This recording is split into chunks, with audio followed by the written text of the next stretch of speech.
Hey there, would you recommend podcast advertising to your clients? Well, you're listening to this, so I'm guessing you would. But it's hard to know which podcasts have the best audience demographic or even number of downloads to make advertising with them a good investment, right? Not anymore. Podchaser Pro is the only one-stop shop for all podcast data and even contacts. You can find stuff like listener counts, demographic and geographic data, and even contact information for thousands of the top podcasts across any topic or industry. You can easily find lookalike podcasts, which helps develop a great media plan or even targeted lists for pitching new guests. Leveraging podcasts is super smart marketing and smart PR, which is why Podchaser Pro is the preferred podcast data provider of the Marketing Podcast Network. Learn more at podchaserpro.com/MPN today. podchaserpro.com/MPN. Because study is better with play. Samsung Galaxy Tab S7 FE. Ready to make the most of your school year? The ultra-large screen gets you closer to the action, whether you're studying, streaming, or gaming. Seamless syncing lets you hand off calls, videos, files, and more to other Galaxy devices, like your phone. The included S Pen gives you a super smooth experience. Plus, choose a vivid color that shows off your personal style. Samsung Galaxy Tab S7 FE. Terms and conditions apply. I'm Nick Westergaard, and this is On Brand, helping you tell your story.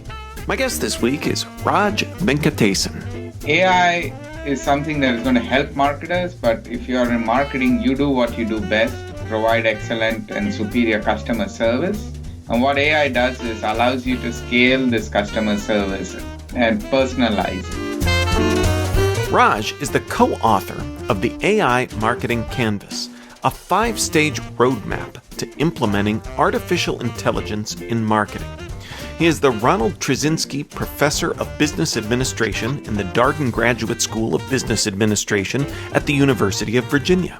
His writing has appeared in the Journal of Marketing and Harvard Business Review, among others, and he is the co-author of Marketing Analytics. Raj, welcome to On Brand. Thank you for having me here, Nick. It's my pleasure to be here talking with you. I am excited to chat with you, and one thing that we'll link up to the book and to a picture of the book's cover. But when I got the book, there's the whole judging a book by one's cover, and this book is a wonderful kind of. I want to say almost the concepts, maybe it's not a contradiction, but you talk about AI, which most of us as marketers think about as this next level thing, and then use the idea of a canvas from kind of the other side of the brain, the artistic side of it, and it's a beautiful cover. So I judge the book by a cover in a very positive way here. But tell me about these two concepts. What's the relationship? Nick, that's a fabulous observation you make there. This was something that Jim, my co-author, and I really thought about, is how to make AI, like you said, for most marketers, is math and coding, but it is affecting marketing. And how do we do it in a way that communicates with marketing leaders in a way that is relevant for them? Which means what we're trying to do in the book is tell marketers, if you want to improve your marketing, how can AI help? So we are putting marketing front and center and saying AI is going to help you. That's the approach we take. To do that, you, of course, need to know what this thing is and what it does, and you need some working knowledge of it. And that's kind of what we try to do here. But we really don't look into coding, and we wanted the canvas because we all like business model canvas, and it's a planning tool. And when you want to scale AI implementations, you're really bringing in a lot of people in your team.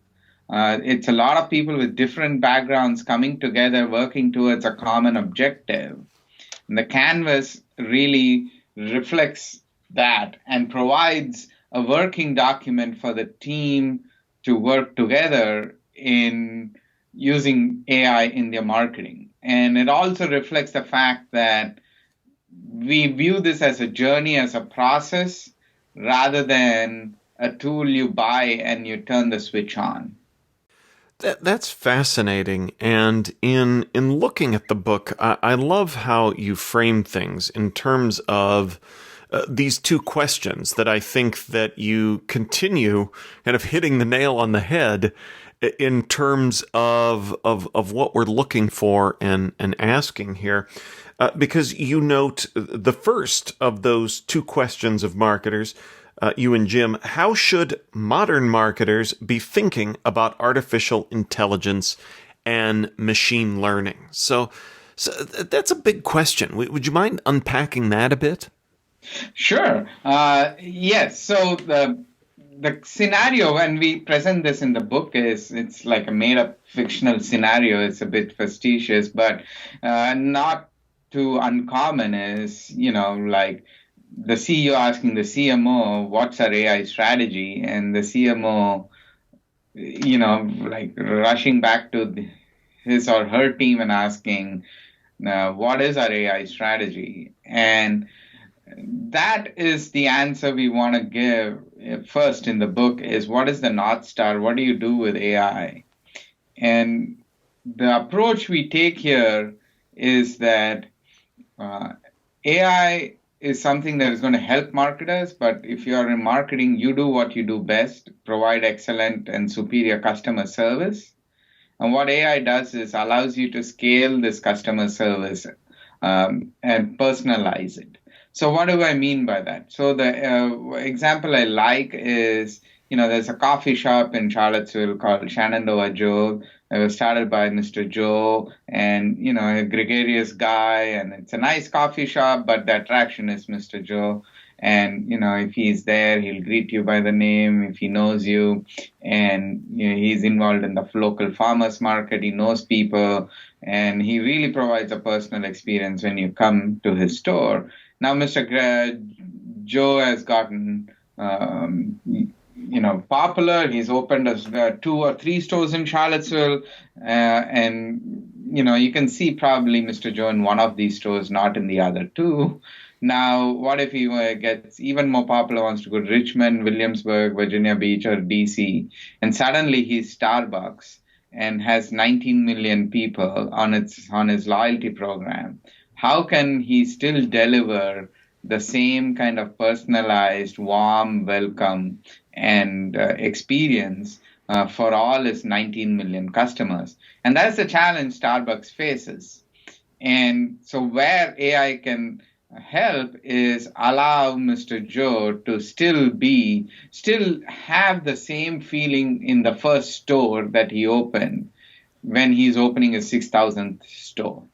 And that is what AI allows is personalization for every customer interaction at scale. That is, I love that story, the example of Mr. Joe's, because I think when a lot of us, another contradiction that we as marketers get hung up with AI is, and your story about the CEO asking the CMO, I'm sure that will ring true for many out there listening. And I think the fear that many feel when asked that is, oh no, it's this other thing outside of my core competency. It feels like something that is from a different school of thought, that's going to be a different additive to my marketing, when as you just kind of sketched out in that scenario in the story of Mr. Joe's, it's about scaling what you're best at. It's not about adding something else, some other challenging ingredient to what you're making. It's really doing things like scale, like growth, which are key, but are a hang up, especially when you look at a service business. Absolutely. That's well said, that it is actually adding to what you are doing. What you said was it makes it better. what you're already doing rather than add another layer of complexity, right? It's making you better with what you're actually doing. And so that's kind of what we said, proceeded with is this customer experience, customer engagement comprises of 4 components: acquisition, retention, growth, and advocacy. And that comes from the academic literature and also what we see in real life case studies of different companies, that marketers really are focused on these 4 decisions. And what AI does is allows marketers to personalize each of those decisions. So is there an example of a brand that is following one of those one of those decisions that you just noted? Sure, yes. So we talk about a few brands there in our book, in the AI canvas. And I'll start with CocaCola. I purposely wanted brands that were not, tech brands and really focus on traditional brands. And with Coke, their main challenge was they sell through grocery stores, and that's a great channel for them. They've been very successful with it. But for AI, you need first-party direct consumer data. You need to know who the customer is and what their preferences are if you want to personalize it to them. So Coke very wisely started collecting this first-party data through their smart vending machines. So the vending machines where you can mix and match the Coke drinks, those are the smart vending machines. Right? And they're all IoT enabled. So Coke understands like what you're mixing in those. Now, it's not a great, big, complex mathematical model, but it goes to show just that information gets you a long way. The first thing they did was they ensured personalized retention. What do I mean by that is that you can stockouts. Most people don't think about stockouts when they think about marketing, but it's very important because if you have a stockout, you could lose a customer. And what the smart vending machines allow is to ensure the machines don't run out of a flavor. They know if it is going down, they can refill it. So that's a direct consequence of connecting and digitizing your operations. You can get some retention personalized to the location. The second thing they did was they discovered the combination that most of America was mixing. And with Coke, you really are talking about the whole country, right? And that's their scale. And what they found was the most popular combination in their smart vending machine was Sprite Cherry. Now, you could not have guessed that with any amount of focus groups or any amount of market research, that's the brand that is going to come out as the winner. But that's the flavor that came out. And by understanding this, they then launched Sprite Cherry in the grocery store, and it was one of their biggest hits in the recent years. And that was a direct consequence of the data they could collect from the smart vending machines. That was growth. Now, what you see in these kind of instances when you're getting good at it is that you can build a new business line, a new monetization opportunity. So what Coke did was it launched Powerade Power Centers. This is where personalization really takes root for them. Is the Powerade Power Center is a smart vending machine of Powerade, but it's personalized for college football teams. Now, there's so many college football players in a team. Each of them have different physiques, different needs, different positions they play. They have different exercises and different routines each day. And their needs for glucose and sugar varies. So the Powerade Power Center allows the coaching team to customize the drinks for each football player for each day. And then they can also take the Powerade Power Center to the sidelines. And that's what they did with their first customer of this project was Louisiana State the year they won the national championship.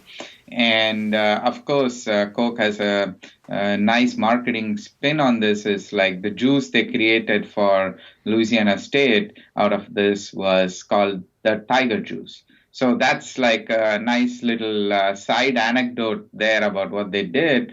But you can see the whole journey from digitization of operations to ensure no stock out to creating a new product from the combination from crowdsourcing customer information to really creating a product that personalizes the drinks to individual athletes' training routines.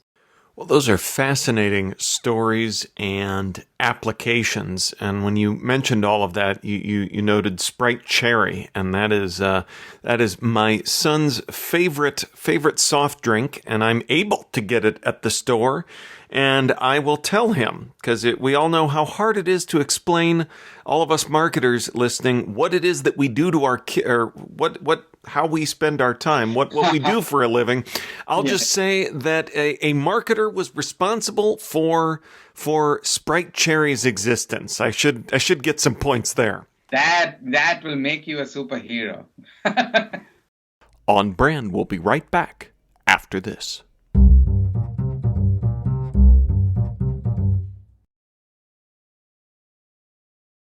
Now, back to the show. In the book, you note that, kind of beyond how we should think about this, you break down a framework that talks about strategy and implementation.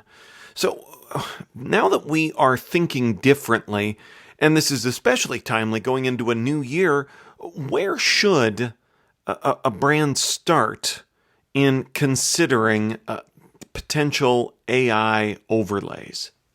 So that's an excellent question. And the canvas really is meant to provide you a tool to answer this, in the sense that we start with now, tomorrow, long is our idea in the canvas. And really, it provides, in the back of the book, we provide a questionnaire to see what have you achieved already and what is coming next. So the reason I say that is the canvas starts with the foundation, where it starts with collection of data, first-party customer data. It could be that you are a startup or you are a direct-to-consumer brand where you have all this data, or you're a bank or a credit card with a loyalty program, and you already have the data foundation, and you're now looking to see where to go. So if your data foundation is strong, then what you're doing is running several experiments to see which one is suitable for you for personalization. And the place to begin is what we call as value pockets. What you're trying to do is to see where there is a need for personalization from customers. You could personalize the color combinations of your packages, but is that really going to change the customer preferences? Or is it, like in Coke's case, the drink itself? And those are what we call as value pockets, pockets of customer experience that create value from personalization.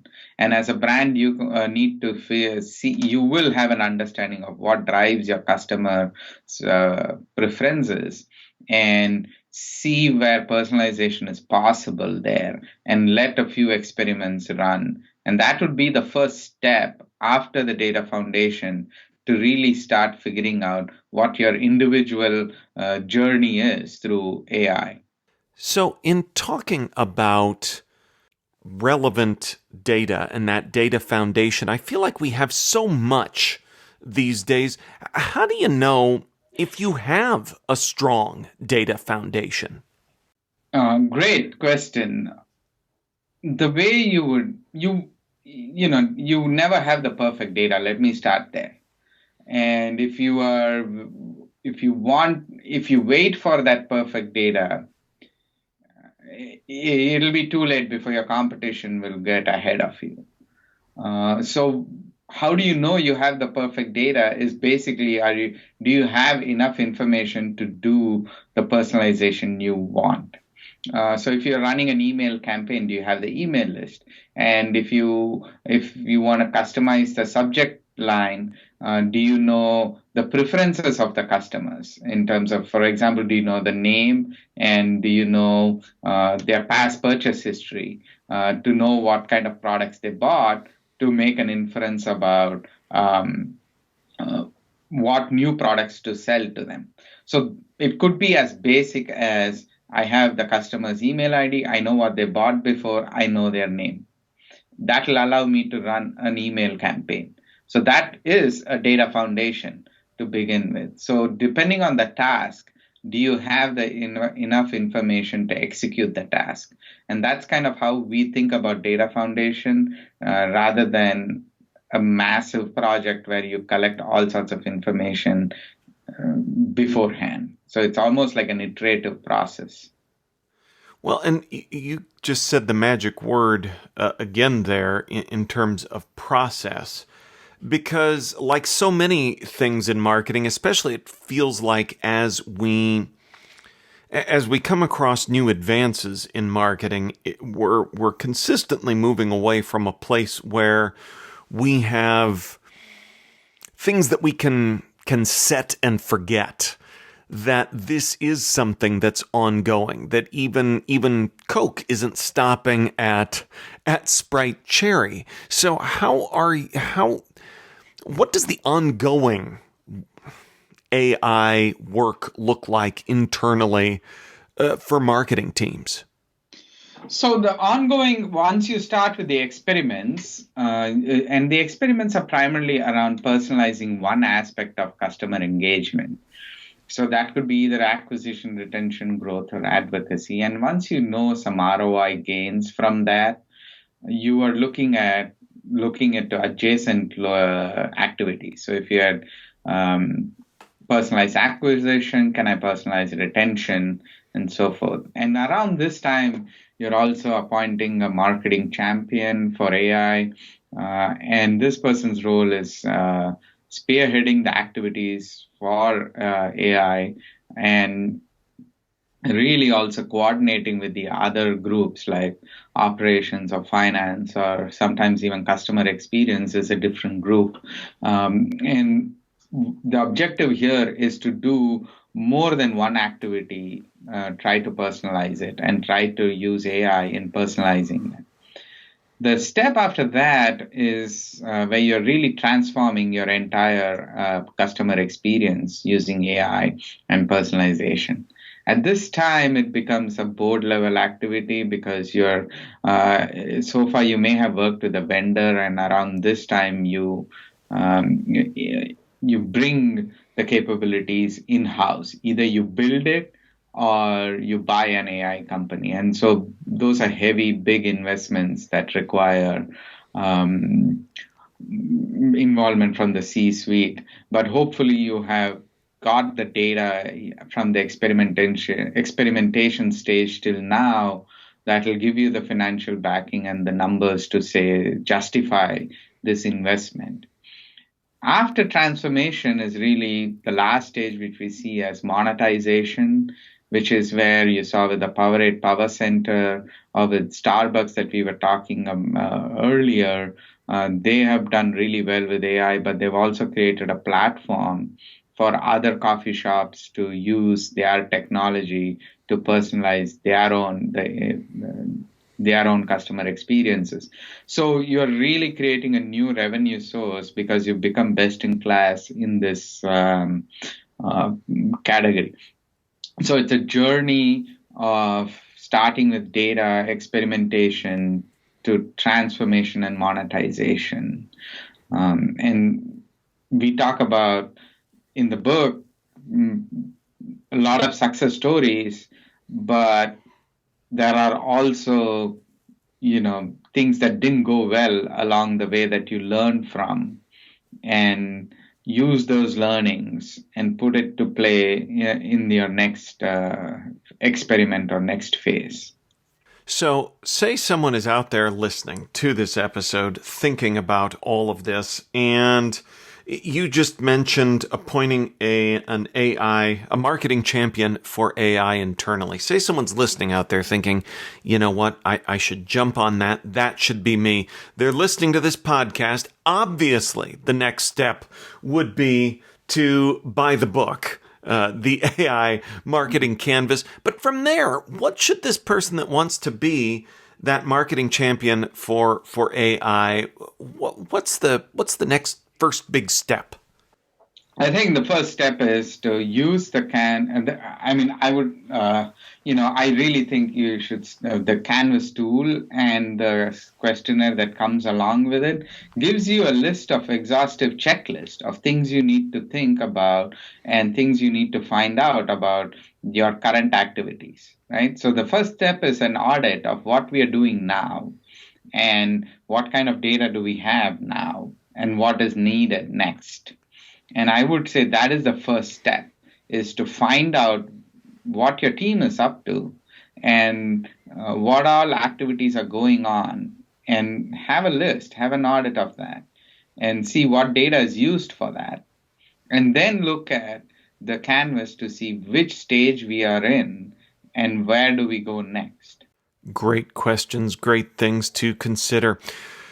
Now, for something theoretically much easier, Raj, it is time for me to ask you for a brand that has made you smile recently. Nick, I would say Nick has made me smile recently. Beyond Nick, I would say recently, I think just a few days back, this week, Ford announced that they are stopping to take new orders for their F-150 electric trucks. That made me smile because I think that's a great sign for the move towards electric vehicles, and it bodes well for our ability to move away from fossil fuels for cars. And that really put a smile on me that, wow, this is as mainstream as it gets when it is Ford F-150, and there's strong interest for their electric trucks. Absolutely. That's a great smile. My father-in-law and brother-in-law both drive Ford F-150s, and it's the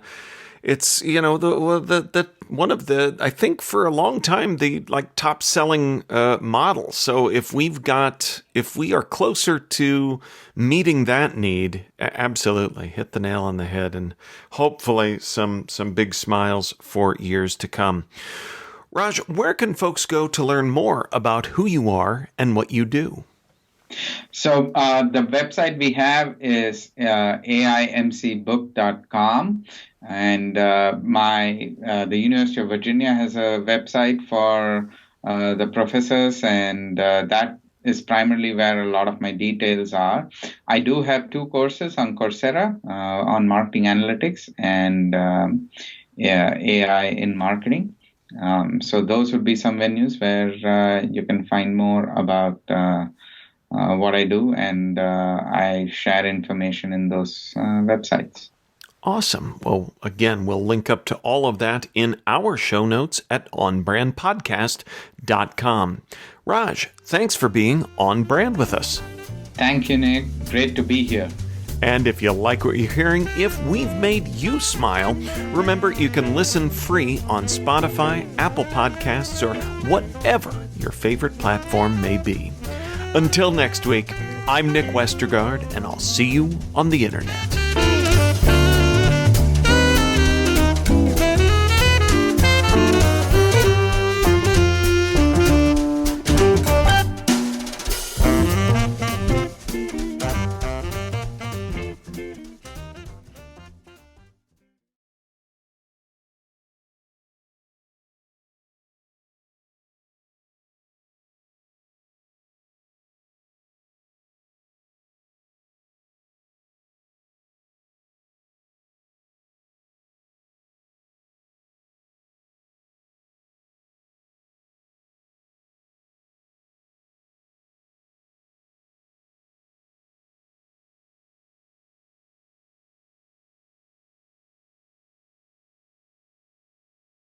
This podcast is heard along the Marketing Podcast Network. For more great marketing podcasts, visit marketingpodcasts.net.